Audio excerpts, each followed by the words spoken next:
We're going to start the Teaching with Fine and Private Press Books session.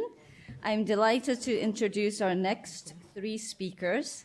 Our first presenter is Neff, an artist, printer, and educator living in Philadelphia. He teaches and runs the Common Press here at Penn. Matt holds Master of Fine Arts from the University of Pennsylvania, a Bachelor of Fine Arts in Studio Art, and a Bachelor of Arts in Art History from Indiana University. His work is concerned with historical and current negotiations of power and privilege. Matt has worked on a number of important projects with institutions, including Philagraphica, the Wharton Esherick Museum, and Institute of Contemporary Art in Philadelphia. He has exhibited at numerous institutions, including the Philadelphia Museum of Art, the Drawing Center in New York, and the Print Center in Philadelphia. His work is also included in many public and private collections, including the Rare Books Library at the University of Pennsylvania. His presentation is on teaching with the Common Press. And our next second presenter is Chaka Highland. She teaches book design, typography, and other book arts-related courses at Penn, where she is a senior lecturer in School of Design. Sharka is also the recipient of the Civitella Ranieri 2015-16 fellowship. Her text-based drawings, which are exquisite, have been exhibited in solo and group shows in the US and abroad. Most recently at the Martin Kudlek in Cologne, Germany, and at Gallery Bernard Jourdan in Paris. She will speak to us about what and other observations learning from the collection at the Kislak Center. And last but not least, our third presenter is Barbara Henry. She publishes books under the imprint Harsimus Press in Jersey City, New Jersey. She teaches at the Center for Book Arts in New York City, and she was for many years the curator of Brown & Co. stationers at South Street Seaport Museum. You'll also be able to admire her work in the Across the Spectrum exhibition. Her talk will be on facing the students. So Matt will start us off with his talk.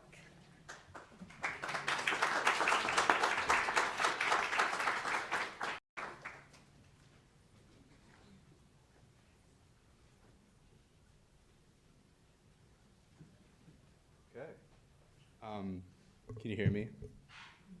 Okay. Can you hear me? Yeah.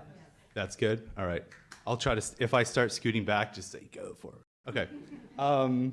Thank you for that introduction, and I'm really happy to be here. It's been a great day, and last night was an amazing talk. So thanks again for having me. And what I'm going to talk about today, I'm going to talk about the Common Press that I run here at Penn, and I'm going to give you a little behind that press, how it got started, and how we're situated within the university.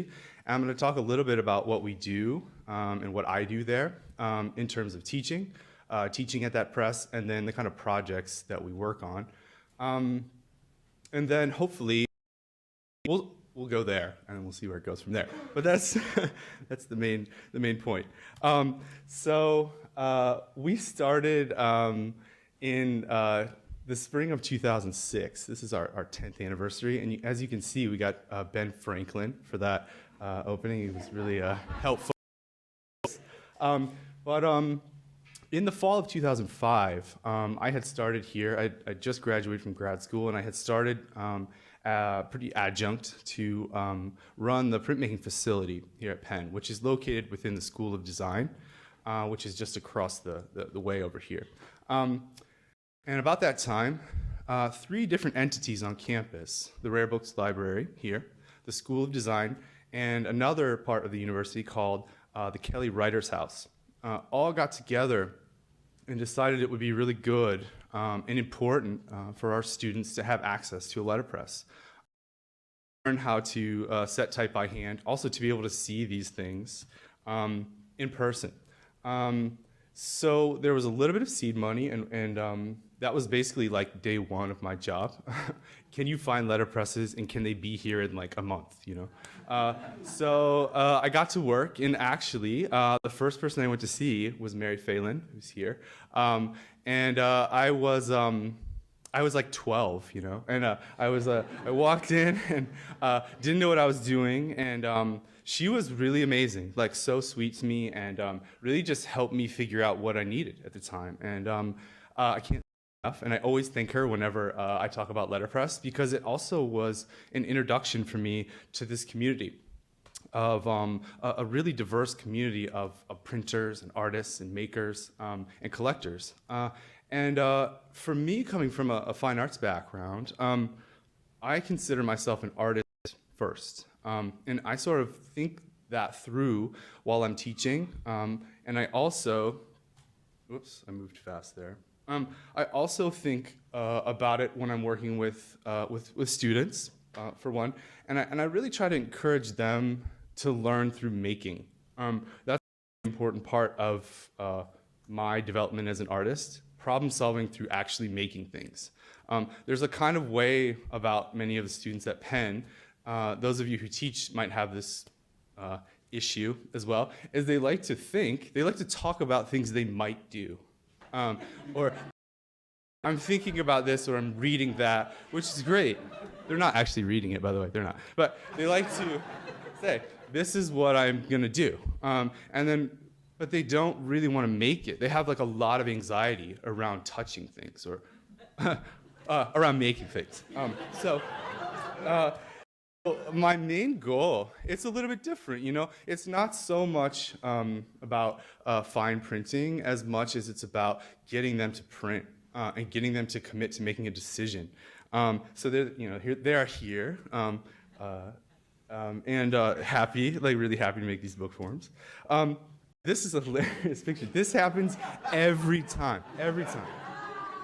You turn, and you should see it when we turn the press on. This is a Vandercook, right? And the ink starts going, and the iPhone's just like, I feel like you know.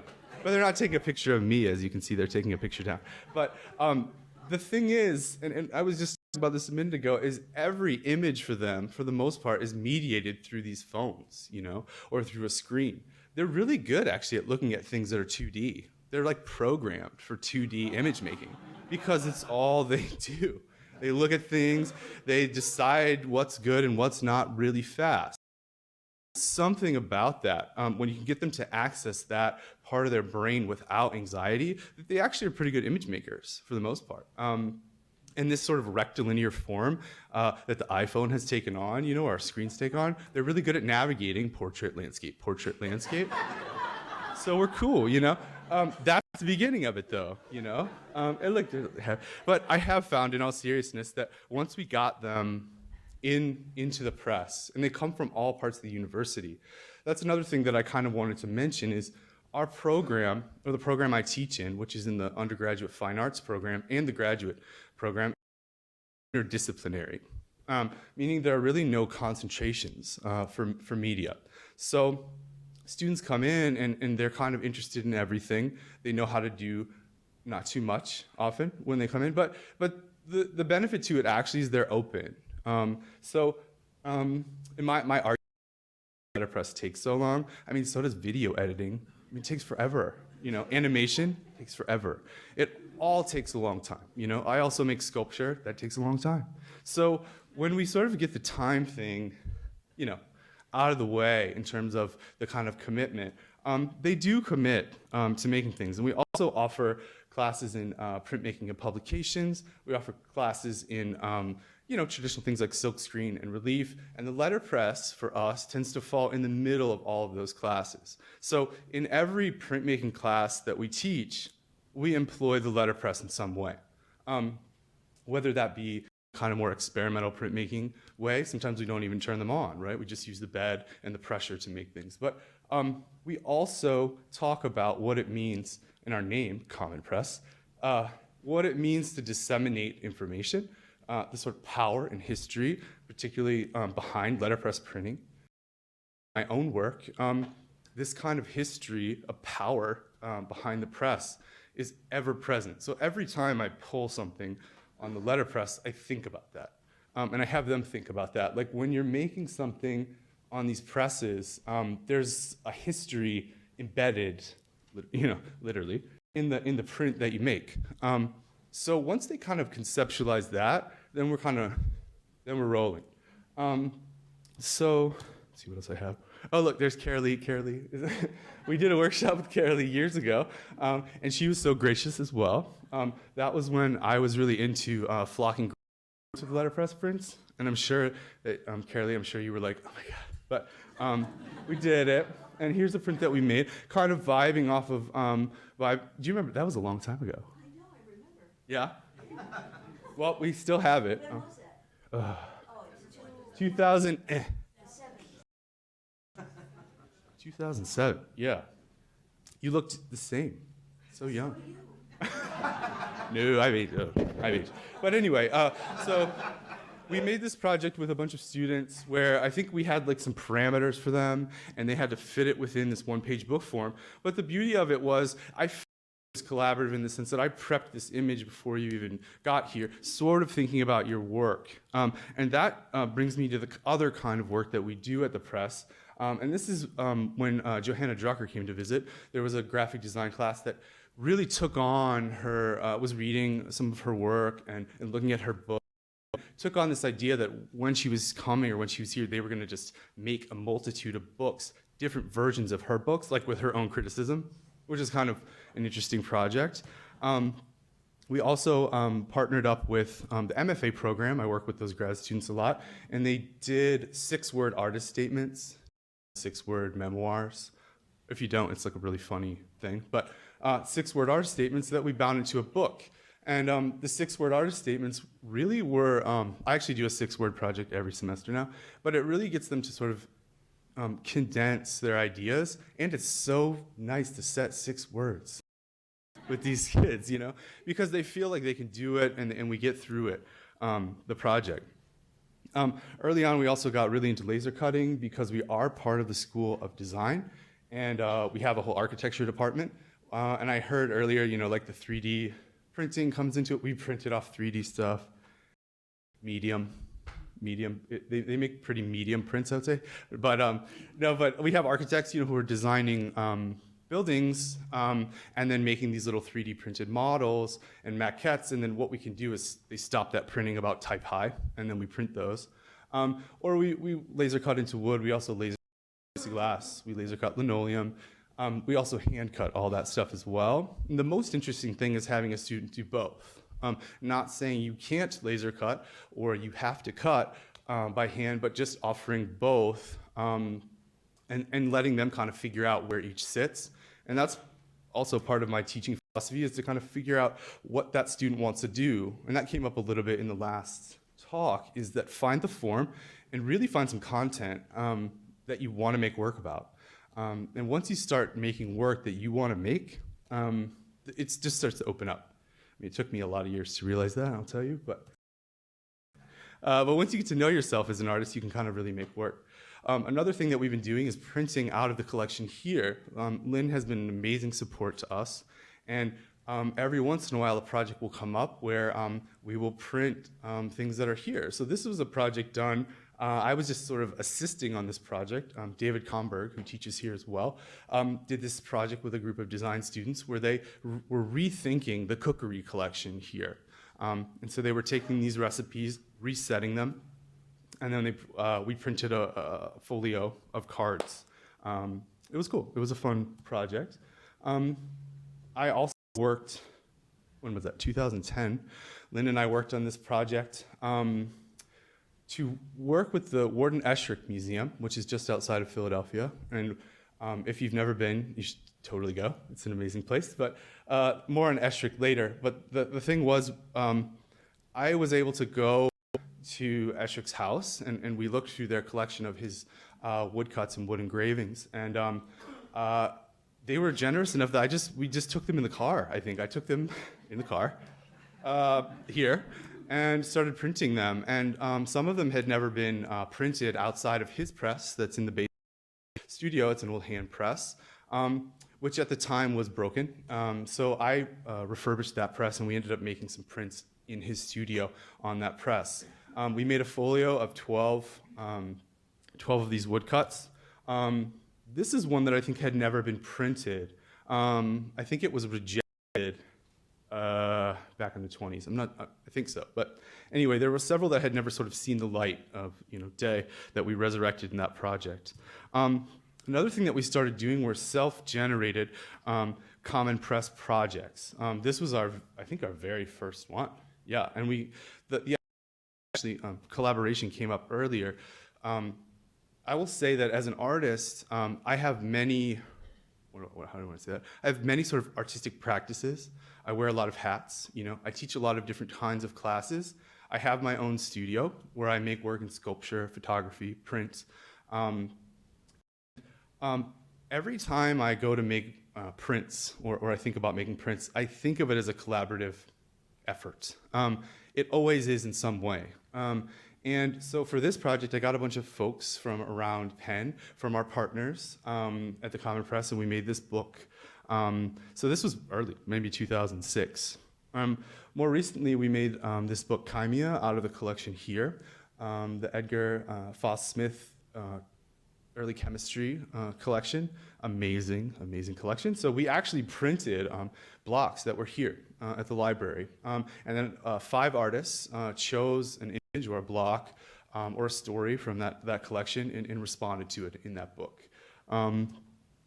The other thing that I started doing early on were posters, a lot of posters. But to get more students involved, especially early on, I approached this thing called SPEC, which is like a student organization that promotes our spring fling concerts.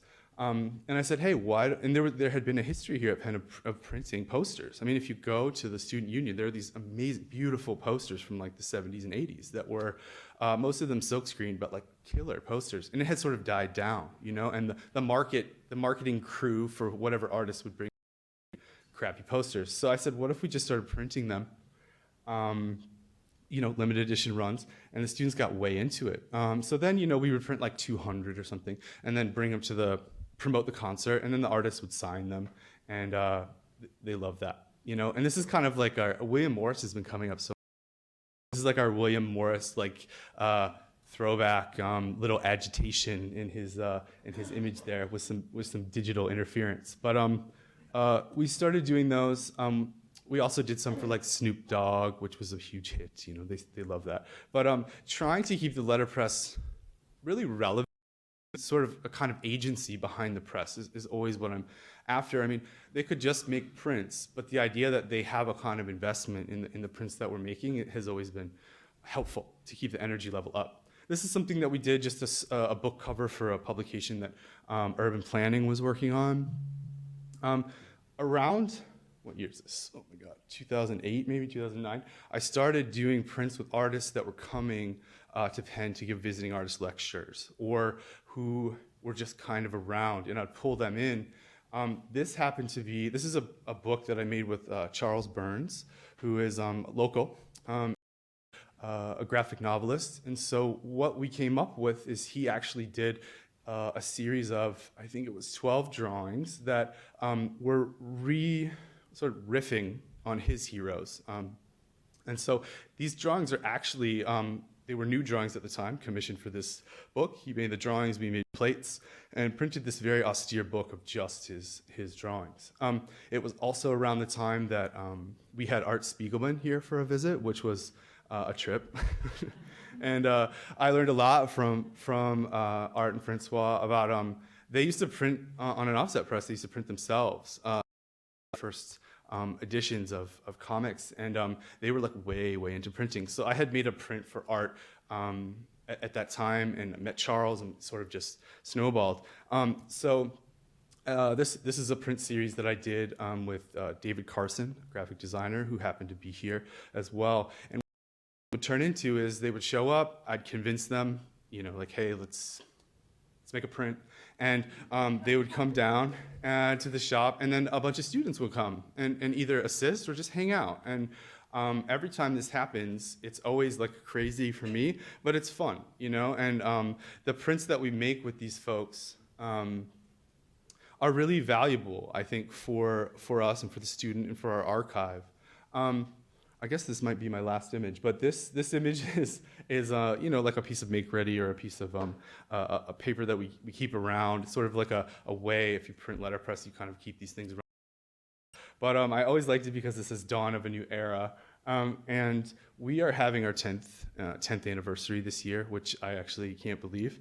But we're going to have a show in the spring, which I think was maybe mentioned earlier, with a small symposium, talking a bit more about teaching at the press and then bringing back some folks who've worked with us. I think the most important thing for me has been really like using the letterpress or using this facility to kind of merge all my practices as an artist and in a way to integrate my teaching philosophies into my making process. So anymore, if I tell a student to do something or make something or tell them to like chill out, like I have to. I have to chill out too. And I have to be a little more open to the way my work might change. So it's been really good for me to sort of let it go and just make things, try to be in the moment a little more. I guess the last thing I would say is over the years, we've had amazing people come in and work for short periods of time at the press. And each time that person has come in, the vibe changes. You know, our work changes. And I see myself, I direct that press, but I also am just corralling folks and often giving them their own voice within what we're doing. We don't have an aesthetic that we, you know, projects sort of come in and out. We've done a lot of printing with other faculty here, one of them being Terry Adkins, who died recently, who actually was in Rome, I think, with Russell. Yeah, and I don't have those images up here. I should have put them. But printed with Terry for about 10 years, and I think that experience, his support of our press too, really helped to sort of give it a voice within the university. And having this partnership with the Rare Books Library and the Kelly Writers House has given us a way to honestly survive. It's difficult to run a press in the kind of environment when there's a constant struggle making a new computer lab or a new video editing space, which I think is great. But then, like, how do you convince administrators that you want to buy a press that, you know, was outdated when it came out in 1956 or whatever, and that you want to pay to have it moved in, and that you need square feet? It's a hard thing to do, but I think the kind of experiences the students have and the students that have graduated and come back, they're doing all kinds of things. You know, some of them are printers, but a lot of them are doing other things. But they kind of have this voice, this sort of experience when they leave. So I think it's important. But anyway, thank you. Thank you for your time.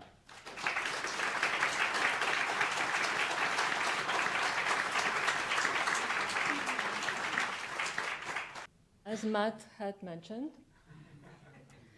so I teach students. I just realized, like during Matt's presentation, that the main difference is that most of in the classes that I teach, most of the students come from completely digital environment, and often have not taken any studio classes, come from the Wharton School. A lot of them do. So they actually have no notion of what goes into making a book like this. And so that's part of that is my title. So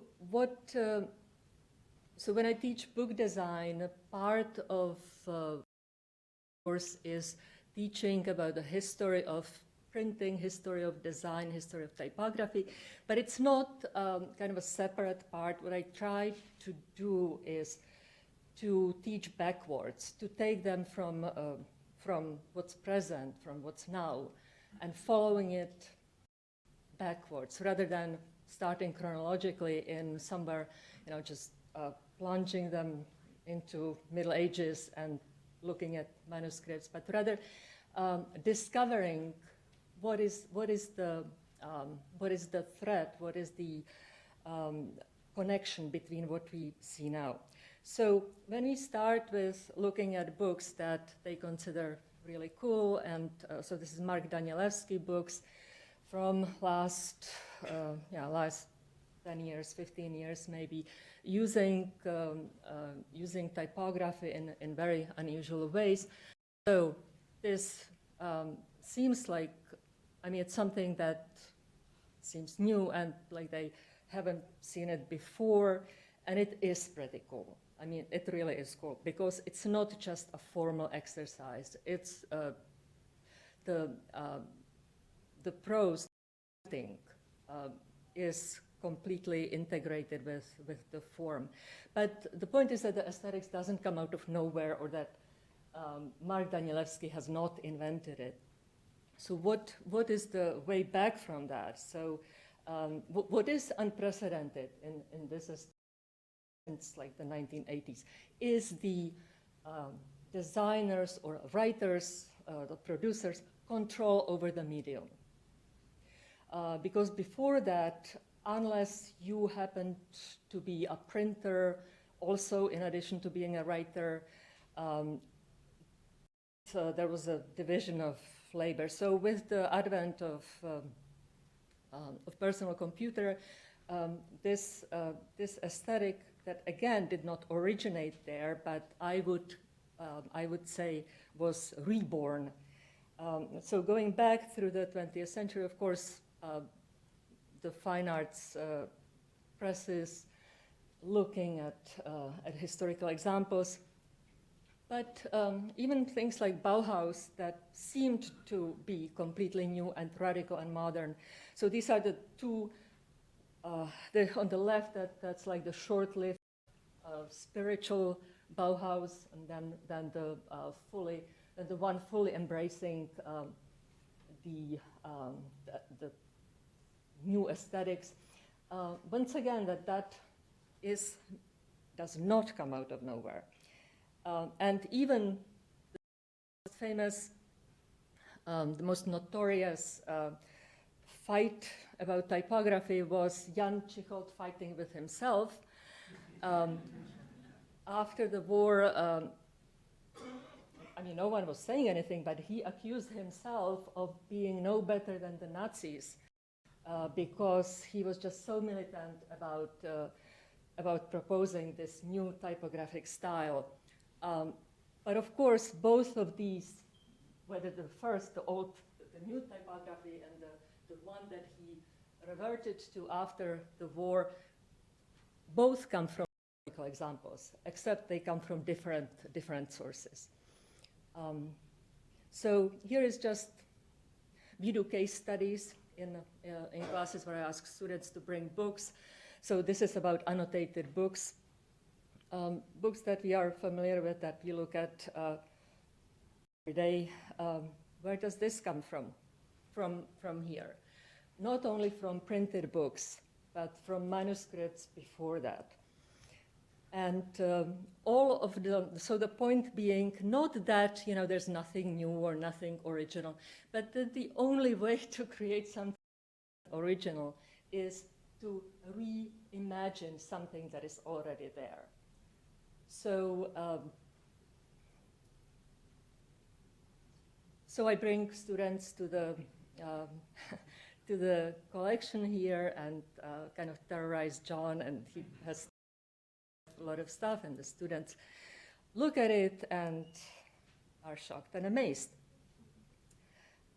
So another thing, again, going to the same point that I was just making, that things don't appear out of nowhere, and they are, so this is a work, it's an experimental restaging, remaking of the dangerous liaisons. As you see, I mean, in addition to the typography, but it uses the edge of the book too. So when you flip it to one side, or when you position it one side, it says yes, to the other side it says no. Again, this is, and I studied that book carefully, even with the typography, and as wonderful as it is, it's only that because it's really based on full understanding of 18th century typography, and on the form of the book. So edges of books have been engaged before, right, in different ways. It's not adding something to the book, but make it new, right? The make it new, the Ezra about make it new, not meaning out of nothing, but rather renew it, show it to us anew. Again, this is so cool, and it is cool, right?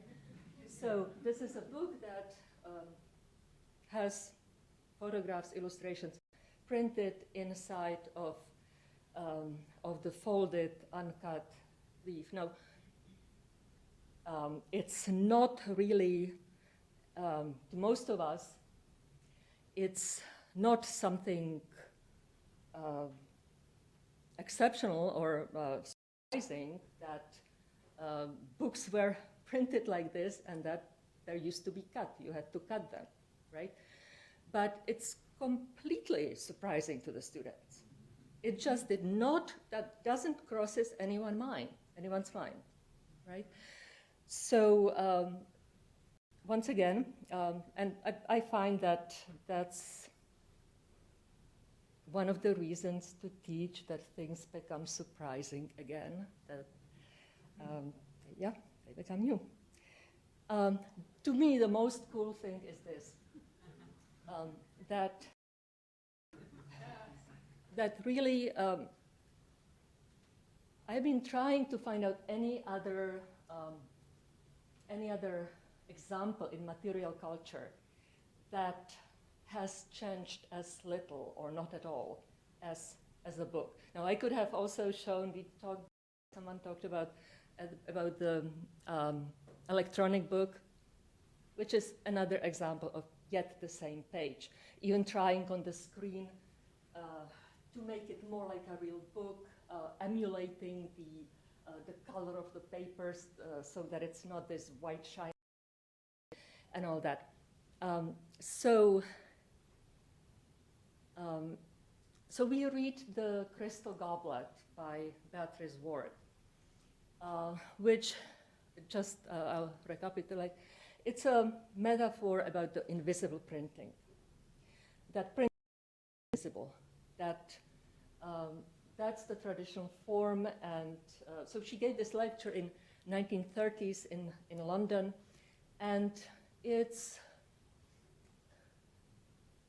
I mean, there's, that's the basic point of the lecture. If you read it today, students read it today, they have to really understand the context, because she's not spelling out a lot of things, because she is talking to the printers, so they all come from the same background. But the crystal goblet, the transparent page, and so it is. So of course, like that's the iconic text about book typesetting and printing in the 20th century, and there's like people react to it. There are things written about it. Which often comes from like misunderstanding what she talks about, and students engage with it because like when we are young, there's nothing better than arguing with dead people, right? But in the end, this is what it is. And so this student picks up a book, which she's not supposed to do, I know that, but she picks it up because it's the kind of a book that she knows, right? She doesn't pick up, the huge something or a very small Bible. She picks up this book that has proportions of books that she knows. Okay, now we come to this. And Shushi actually asked me if she introduces it, like, how do you say the what? So it's what? That kind of so we look at, again, I put most of these I either took pictures when we were looking at the things, or I tried to use examples that we either looked at before or that are at pen. So you look at a page like this, and it has a really modern structure, right? There's this asymmetric, completely, perfectly integrated typography. So you look at that, look at it closely. Like the paper is so wrinkled. Well, turns out it's not paper, it's animal skin. What? So that, and then actually, no, it was last semester, John was present. We were looking at these books, and there was like a very small book printed entirely on vellum, like thinner than paper. Like, how did they get it so thin? And John explained that it's that the most praised vellum was from unborn calves, stillborn or taken before they were born, because that was just the finest. So to that, it's not what, but it's EU. But I mean, I'm saying this because this is learning. They learn something. If I tell them in class, books are printed on animal skins, they write it down, and who knows what's in their head, right? Animal skins, sheepskin, that came up. So it's this object itself that really, in my view, really is the most valuable thing about learning, and about the wonderful thing here that also is shocking to the students, that they are allowed to touch the books. I mean, not pick them up, but touch them, handle them, right? Sense of something that might be 1,000 years old. So the second part of this, is this realization how something like this comes together. And so they are not the students that take, or very rarely that take maths class and understand that how things are put together, right? This seems to be just, some supernatural feat, or, cut and paste. But realizing that, like, looking at the letters closely, that you can do with them, right? Recognizing them in this incunabulum, they're the same letters as we know, right? If you read Italian, we can probably read it. But that it comes together. And so I try to take them to the press and demonstrate, at least briefly, how something like this comes together, so that they would be printed and there'll be these lines assembled, that someone has to do it letter by letter and put it in a composing stick, right? And these things are tiny, right? These letters are tiny, the ones that a lot of the books are printed in.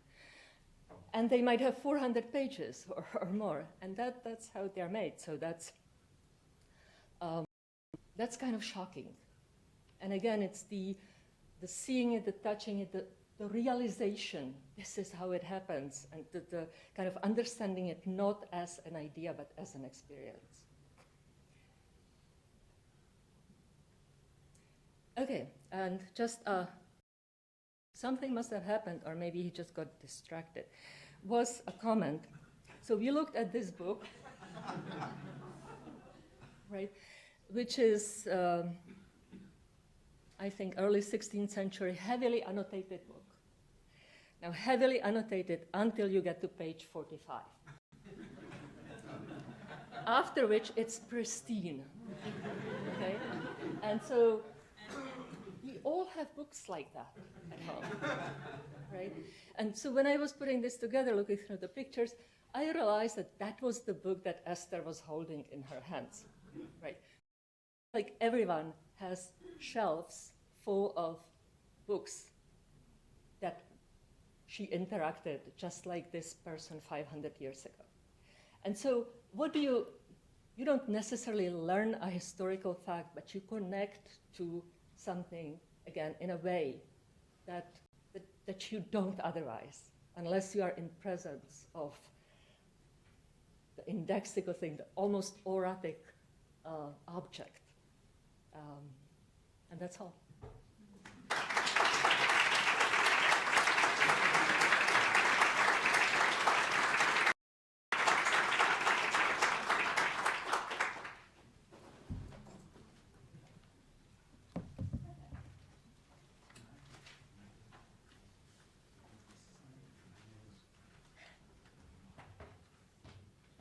Just told you, yeah, use that one.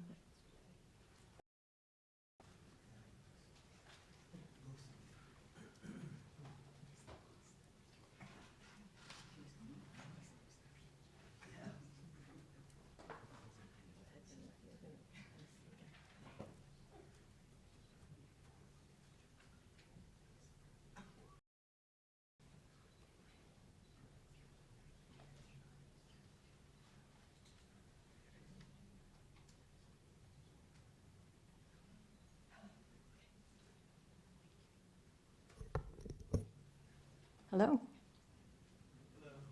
I guess I have to do the obligatory, but I'll just stick to the thank you. Thank you.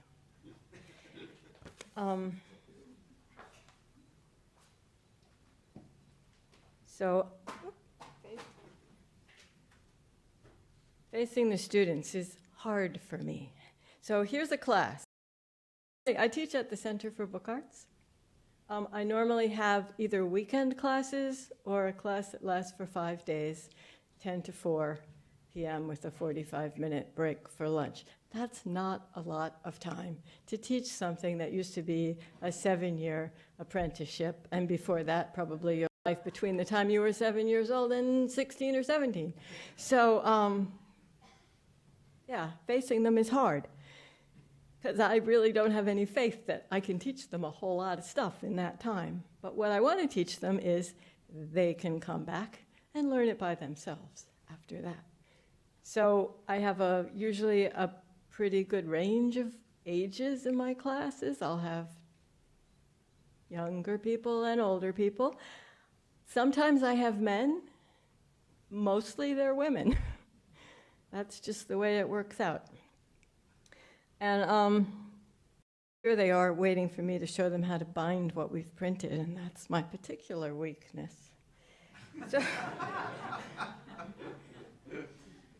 So that class is called Fine Press Publishing, by the way, which is my favorite class I teach because they're writers, and I'm going to get to that in a minute.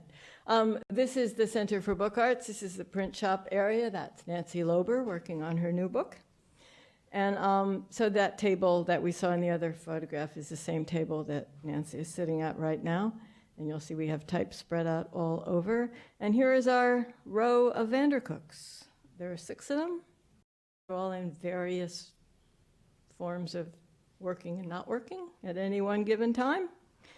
But they're all spread out like that against the windows. So when I came to the center, I have a background in 19th century job printing. So I printed wedding invitations and greeting cards for 22 years. And I did it just the way it was done in the 1870s about. Our target date was 1875. And it was very important to me that I do that they had done them then, which meant that when I came there, I had a lot to learn. So I learned. I let all the printers that came into the shop said, look, I'm a printer. And I let them scare me. I let them tell me what I did wrong. And I had 2 wonderful older men who had been apprenticed as printers early in their lives really take me to task almost every day, so that I had to learn. And that's how long it took. It took a long time to learn how to do this.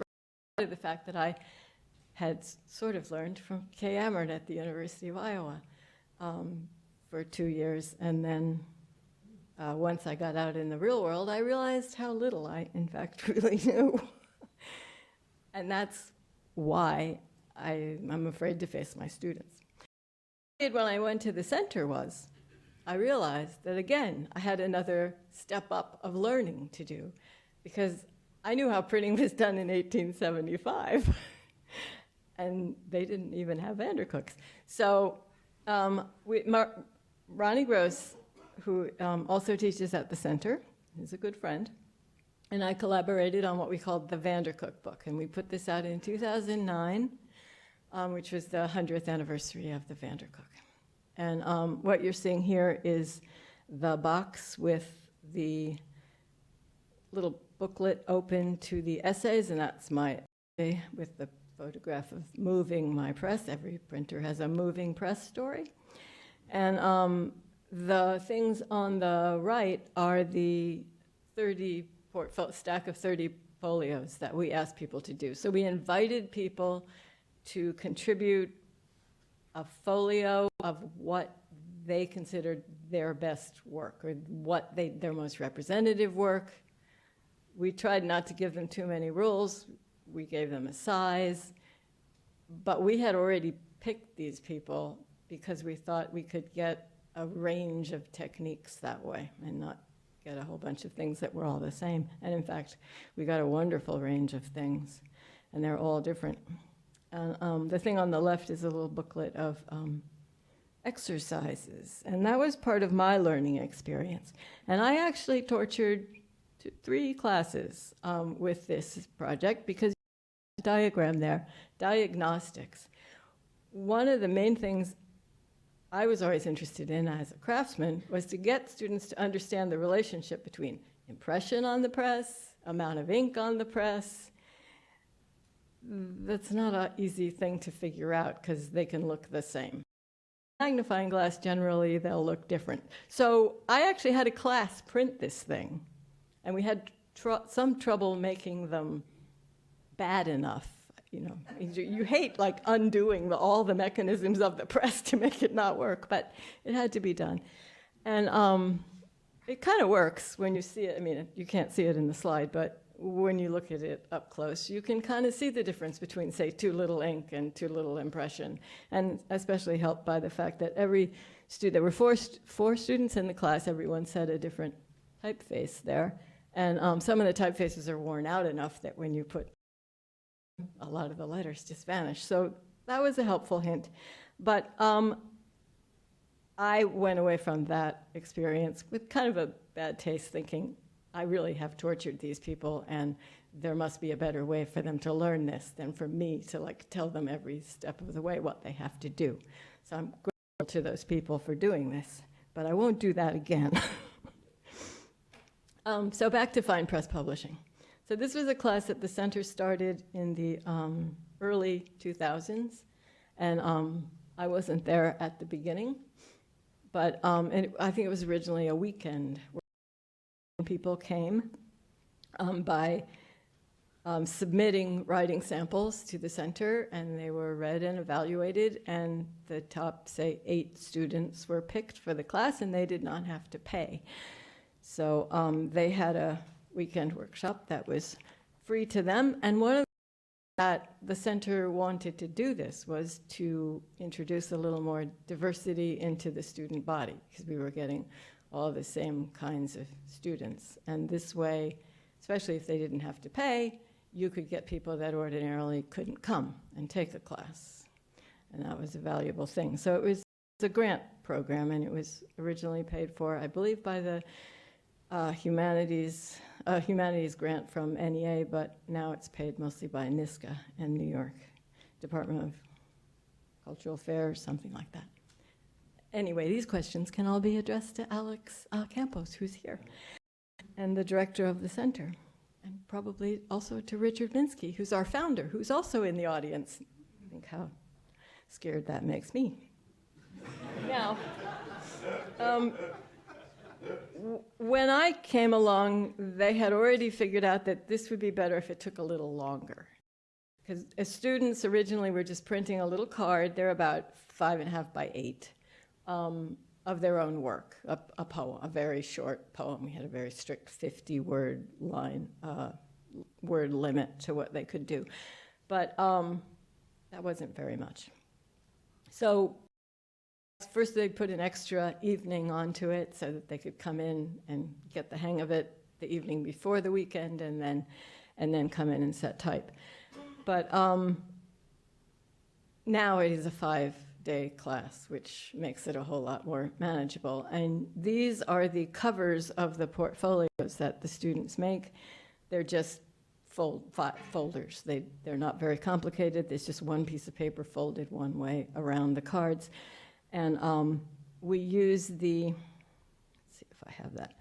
The first thing that I have the students do is set their names in as many typefaces as they can find in the shop in the period of time that I give them to do that. And I've saved these things over the years. Someday I have to do something with them. But, you know, this allows them to pick and choose whatever. They look around the shop, they find out where things are, they say their names, and then can pick one of those names for the cover of the portfolio later on. And it's a useful way of getting started. And these are some of the more, so if you have, you know, students with design backgrounds, you get better results than when you don't. But and I stay out of besides the fact that they have to use their name, which they can reset if they have time, the cover design is always done on the last day completely by the students. The first person done gets to be captain of the team, and I try to stay out of it. Cards, I'm there. And this is a set of 5 cards out of a set of 8 or 9. And the top one, you'll notice, is not square. And that student, sometimes you have remarkable students, and you have to just sit back and let them. They may not be as precise a craftsman as you would wish, but they are just extraordinarily inventive, and you can't step on their toes. So Arvind took his card home and burnt it and brought it back, and then we had to make little slip sheets around it because it would char the cards that was next to. But it was a little piece that he'd written about destructive tendencies, and we had to leave that be. It was perfect. And sometimes you get people that want to do very creative things. Is all that stuff going to get put back in the right place? And so that's my attitude toward things like that. It's really fun. It's lovely. I actually don't know whether this is upside down or not, but you know, I hope that he put them all back. So after doing I decided, well, wouldn't it be fun to make a book? Because we've been making these cards. We make them in sets of about 25. And they trade enough so that everyone goes home with a whole set of all the cards that are done, and they have like 15 cards left over of their own thing that they can share with their friends. But I decided one day I'd rather make a book because I'm a book person. So we made a book. They were all fine. They looked like the cards. Everything was good. We did the list on the back as a colophon. Everybody signed it. It didn't seem right. They didn't have their own card at the end to share with their friends. And they were stuck with everybody else's cards mixed in with theirs. So they weren't as happy. So I decided that was not a good way to do it. And we had to go back to making the cards, where I'm now happily just every class just makes cards. Now it works. We'll do it that way. This was a class in visual poetry that I taught, and here I had the most extreme age range I've ever had in a class. 4 students. The student here on the left, 20s, and the student on her right is 89. And their work is on the right, and I dare you to tell which one is which. They were really, you know, they're all equal when they get there. This is my friend who burned the card again. And again, I told him, all type won't fit on the press. And he made it fit. then he pochoired a dodo over the O for some reason. But, you know, it's that sort of spirit that you cannot tamp down. You just, when that person appears, you have to let him be. And actually, I've actually invited him back to talk to the class later, to talk to other classes about what he does. He actually is a very accomplished actor and performance artist, and had some very interesting things for the students to do. We had to forge his signature. So, other things that, of course, I think letterpress is really good at is attention to detail and teaching you patience and, you know, manipulating small objects like pieces of type. And in the same class that you have all the wood type in the shop placed on the bed of the press and a dodo pochoired on top of it, you'll have someone who wants a poem, just nice, and she gets a font of type that is where the 14-point Dante and the 13 on 14-point Dante are mixed up. So she spent most of her time trying to weed out the wrong-sized letters. And credit, she did it. She did not complain. I think she learned a lot. But to another student, that might have been a disaster. So you also have that person. So I have done a couple of classes, very difficult to get them to run. These are my favorite things, but I can't convince people in the website of the Center for Book Arts to sign up for them. But I've done a couple of directed projects where I'm bullying them a little bit, but not very much. So I proposed a project where we would print William Blake's Songs of Innocence and Experience in just selected ones, sort of in the way that he did it, only we were using linoleum instead of engraving, and a lot of hand coloring. And so every student, I did the title page, and every student did their own, and some very remarkable things happened. And again, I had some extraordinary students who were artists in their own right. And so this is a poem. What poem is this? This is called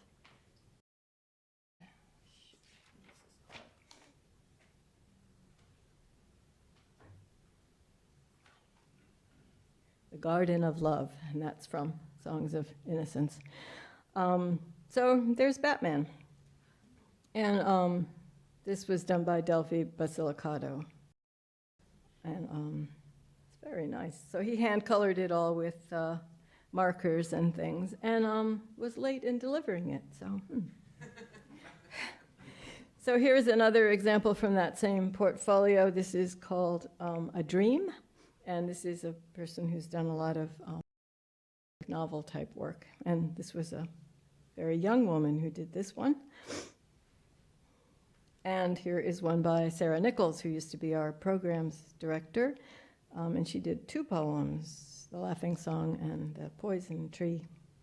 So they were all quite different, and they the recto of the other side, and everybody signed the back. And we had a nice little thing. But again, it doesn't often happen that people want to do that. So here's the other one that I've done there. This was Walt Whitman's I Sing the Body Electric. And I don't know, those of you who know me, I have a little thing for Whitman. But the real purpose of this class was to teach people how to use monotype. Unfortunately, I had to order the monotype before the class started so as to have the type there. But so I chose the type Scotch Roman. I don't think anyone would object to that. And we got the type in little packages from Ed Rayer at Swamp Press, and the students had to unwrap them and lead them out and make their pages. And so there wasn't a lot of room for creativity. All the pages were pretty much text. It was the book, the page on the right is pretty representative of what the rest of it looks like. I did have a woman in the class who was excited about making a wood engraving for us, and that's what you see on the left, so she did that. And so I dispensed with the title page and just ran the title across the front. But that was sort of a technical little thing that I haven't seen anyone in that class, unfortunately, decide to order any monotype composition. So perhaps that's not what today's students want.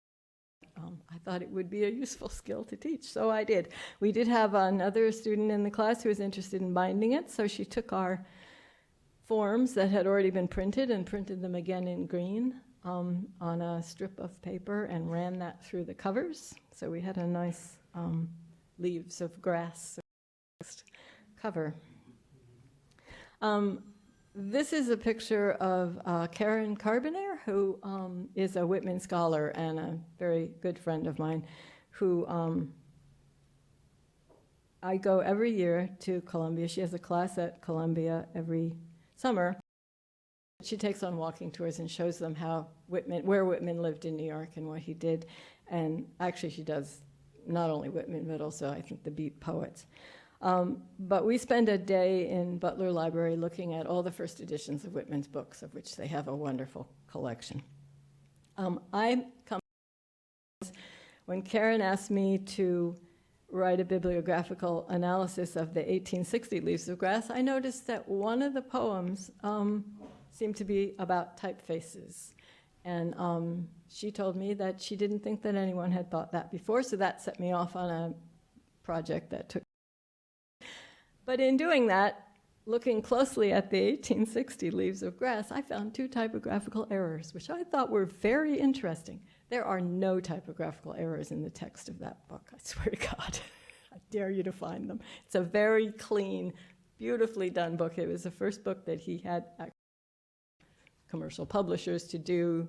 They were careful publishers. He had a top-notch printer to do them. He had brand new type from Boston and that were using the brand new typecasting machines. It was all state-of-the-art technology for the time. He was setting titles in Caslon. And by 1860, compositors didn't seem to know how to deal with the long S anymore. So there are 2 typographical errors in the titling, which are the larger sizes of type, and the mistakes are kind of blatant if you're looking for them. But they used a double F instead of a double S. And when they corrected one to take out the long S and put in a serpentine S, I believe, anyway, that's my theory, instead of an FI ligature, they then put the wrong size I in that line. They wouldn't have done that if they'd had 10 minutes to think about it. That was a last-minute press change, and they accidentally put the wrong size letter in. So being that there aren't that many experts on Whitman's typographical errors, I get to go to the Butler Library every year and explain, which is always fun. So Karen and I also taught a class at NYU with also Mark Johnson. And Karen gave lectures on a group of way up through Langston Hughes and E. Cummings, and they were up, was through the Beat poems. Jack Kerouac was one of them, starting with Whitman and Dickinson. And we called our little book Typophilia that we made. Here's one of the students' efforts, Gertrude Stein, thing called Method of a Cloak. And so after Karen gave the literature lectures on all of these things, I think there were 8 of them, then Mark Johnson had little exercises that he gave them to do to get them acquainted with type. I had them for three sessions at the Center for Book Arts. It was not a lot of time to do what we needed to do, but it was interesting, and some of the students did very well. This is a Langston Hughes poem where they tried to set it like jazz. And the last requirement was that they had to set a paragraph explaining what they did. And this was my clue that I hadn't spent enough time explaining to them about typography, because some of the comments are kind of strange, but they at least learned how to set type, and they learned to look carefully at the poem and try to figure out. And this teaching people to interpret poems typographically, which is something I love to do, I know it's a little iffy. Sometimes you're doing things that the poet themselves wouldn't want. I mean, we don't know. It is a useful exercise. I'm committed to it, but that's because I make my own work that way. One of the last things I want to show you is a book that I did at Whitman College. They have a summer workshop there in Walla Walla, Washington. And this actually pertains to the subject at hand. I had, we called it mixed pairs. I had all the students work together. They each had a folio to do, or it was what basically became a signature. And they had to mix two colors, and their text was the recipes for those colors. So the book is a specimen book of color. I think this was a case where exuberance of, summer and being away from home with nothing to do but make this book was a little distracting, because nobody really did what I expected them to do, which is to really find out what happens when you print one color on top of another. Like, the two parts of the thing didn't really, it was still interesting and good, and I think they learned something. And anyway, they learned how to mix inks.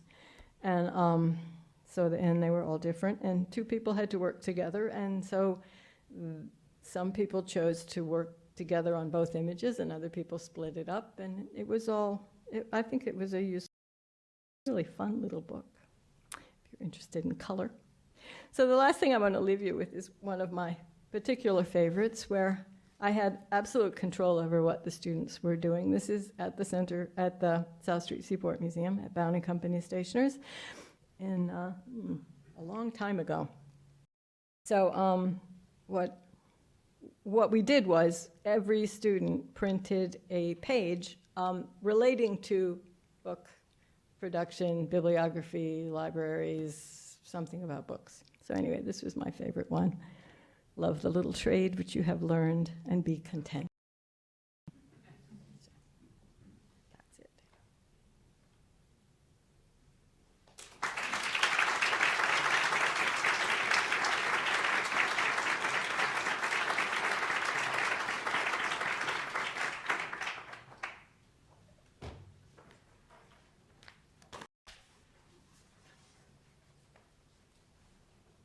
So if we could have 3 speakers again up front for the questions. Thank you so much. You're all the forefront of inspiring the younger generation and older of these tradition of crafts.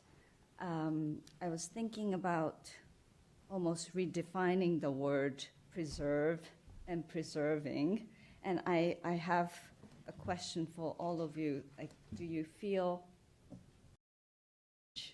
to this traditional craft form or crafts that you're sort of, I don't want to say preserve as in repeating the same thing over and over, but in your own unique ways, do you feel that's what you're doing, you're teaching?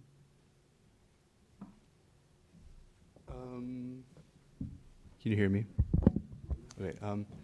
I think that I would say I feel like I am preserving a kind of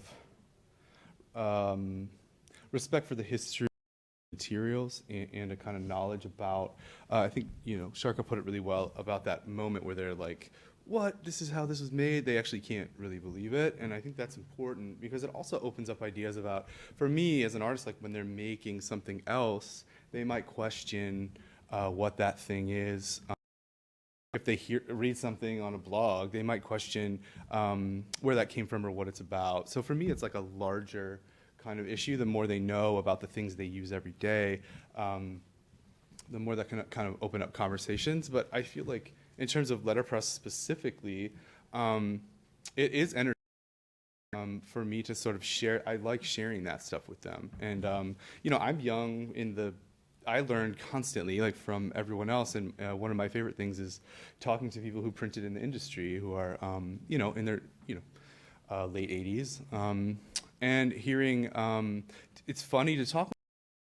They have like so much knowledge about printing and about setting up the forms and about the type, but it's funny because we joke about making artwork or how they see the work that they did, and it's very different, you know. And I kind of love that too, and I love that we can have these conversations, you know, them in the room, me in the middle, and then these students who are kind of taking it all in to see not just one side of this, but all of the sides, you know. So. I don't know if that answers the question, but. It does. Thank you. I don't know about, like, I don't think of it as, oh, I'm sorry. Yeah, like this? I don't really think so much about, like, preservation of it. It's like all arts, but maybe more so, I think that typography is self-referential. And that every design is referring another design or anything, something before that. And so it's more like you cannot carry forward without being aware of that. So yeah, and I guess in the process of doing that, you preserve the connection in the art, but I just don't think of it that way. It's okay. Like, how do you go forward in any meaningful way? I absolutely believe in preservation. It's what I do.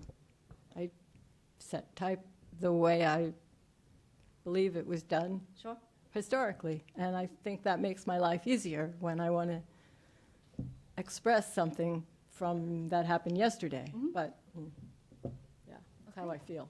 And by the way, when can I bring my students to your studio and to come and press? So, but thank you, and I will now open questions to the audience.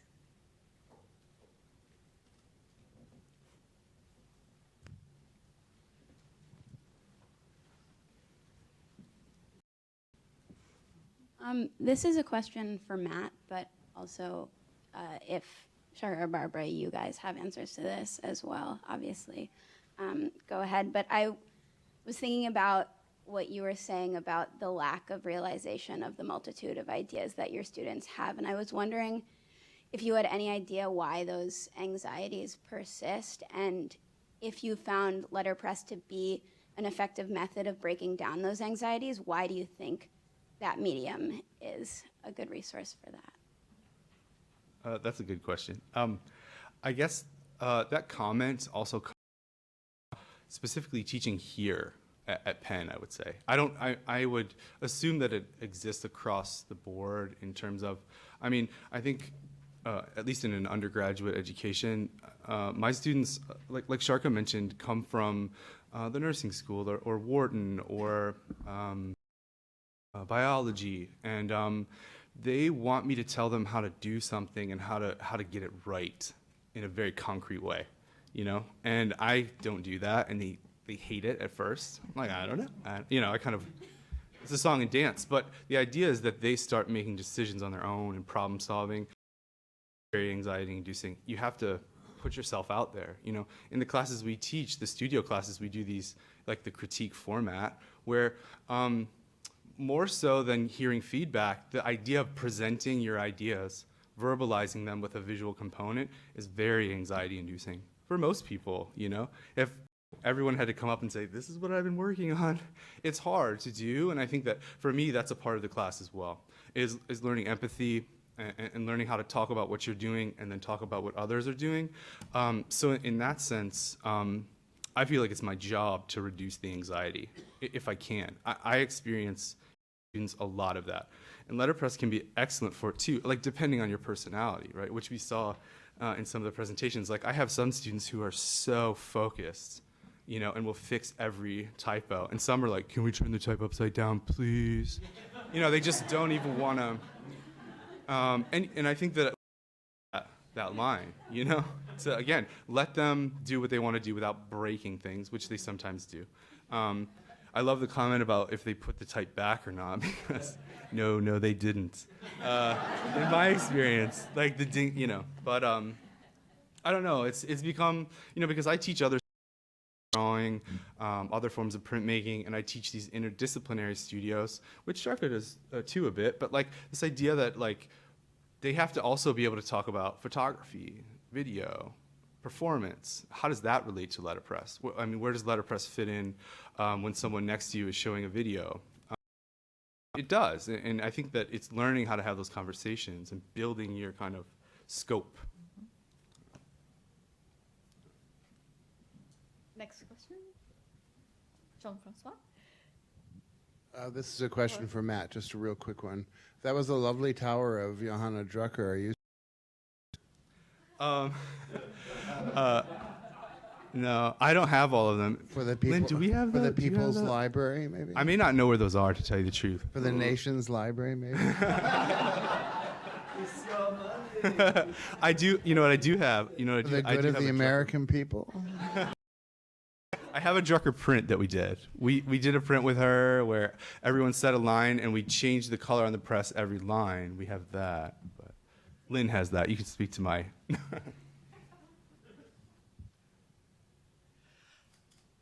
I have no idea how I'm going to follow up that question. But it's interesting because it was sort of a motif in some of these presentations, pictures of students with cell phones in their hands. And as someone who's taught, I mean, I've taught mostly early modern drama, and sometimes I want to shut that down, like everyone's phones have to be turned off and we're reading Henry IV Part 1 for the next hour and that's all we're doing. And other times, you know, we're inspired. I want them to take pictures with their phones and document what they've seen and then describe those images and do a little mini archive thing. And I'm kind of wondering, I mean, are there times when you want that technology turned off and like you've just got to unplug them? And are there times when you're finding, and you know, I know Matt sort of gestured to this some in his talk, but I was curious about what you found in terms of having technology being useful in the classroom and when it's really getting in your way and you've got to, you know. I now outlaw phones and messaging devices and screens when we have a discussion with us. And, you know, people face each other and say things. Yeah. Which Which is doesn't really happen otherwise, right? But when we go to the when we go here and look at stuff, when we have a demonstration at this, then I encourage them, of course, to take pictures. So, I mean that seems kind of like, for me, obvious. Relationship with technology. There's a place for it, and there's definitely a place for it, right? Yeah, I have a similar thing, Sharka, but the funny thing is, in our actual letterpress studio, it's like a bunker. It's under a bunch of concrete, and like you don't often get cell service, so they take them out, but it's like you can't talk on it in there. But in all seriousness, I think that I've learned to, I think the point about people actually talking to one another in a space about something that they feel either strongly about or they worked hard on without the phone or as a mediator or the distance that we have from like writing commentary on a blog or something. I've noticed, I mean, even like generationally, it's again very uncomfortable, but I'd like to keep that kind of space. It changes the way I sort of set up a classroom space as a place where I have to give like short lectures about sort of etiquette, how to talk to each other, because I think that it's getting harder. But I do embrace the phones and the technology. I think they're pretty great. I think that they, again, I embrace all of it because I think that artists forever have been trying to grab any technology they can get their hands on, right? Like perspective. People weren't, you know, they didn't just figure it out. But I think thinking through technology and then stepping back, that sort of dance is important. So I let them in. So my question is, I'm very optimistic after hearing you all talk about what a great job you are here curious as to your interaction with the rest of the world out there, the rest of the people trying to do the same things that you're trying to do at institutions. Should I really be optimistic or pessimistic about what's going on in the country? About what's going on in the country, Wait a minute, I forgot about that. I think there's a ton going on. You know, I think I haven't even been able to keep up. Sometimes I get buried in my own work and in working here, but even like seeing the work that Russell's doing, it's a huge sort of on a younger group of folks, honestly. And I think I can speak to my students are excited about making, and they're excited about the potential of letterpress.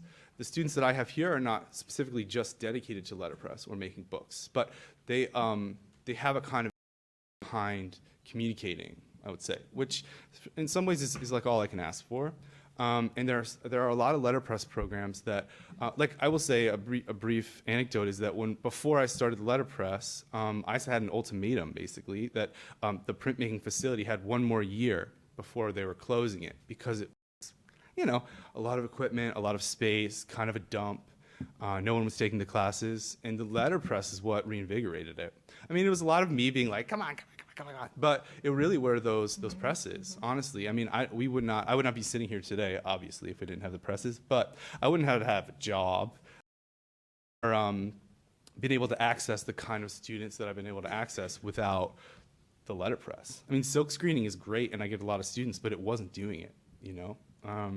So I'm optimistic, sure. I think that it's been around a while, you know? I don't think that it's dying. I think that's the trip about all these things. As soon as someone says it's dying, then there's going to be a student or a kid or somebody who's going to fight that and make some really interesting work. Do we have time for one more or just one more? Okay. Well, it was a question kind of looking at photographs of your classes. It seems looking, you know, when I saw the photographs of your students, I saw that there were more women than men. Is that is this something that has been increasing, decreasing, and what do you attribute? I just don't think men are as sharp. But you have a lot of. I have a drawing class with 17 women, no men, and most of my printmaking classes are women. I don't know. Most of the letterpresses are too. Like, you know, I think one of my things that I would work on is creating a more diversity in terms of the kinds of people with the kinds of backgrounds that are running these presses, you know, or that are taking my classes. I would love to be able to make the common press more, in a sense, give more voices a chance to be heard behind that press. But I do teach mainly. I usually have a few men in the class, but a lot of women. I don't know about you. I mean, again, what I teach is somewhat different making that, I don't know. But it really depends on the semester. I really wouldn't say anything conclusive about that. I sometimes have half and half, sometimes mostly men, sometimes mostly women. So basically it's a no answer to your question. I've never had a class of all men. I've had several classes of all women. Yeah. So the distaff side wins over, it seems. All right, thank you. Thank you.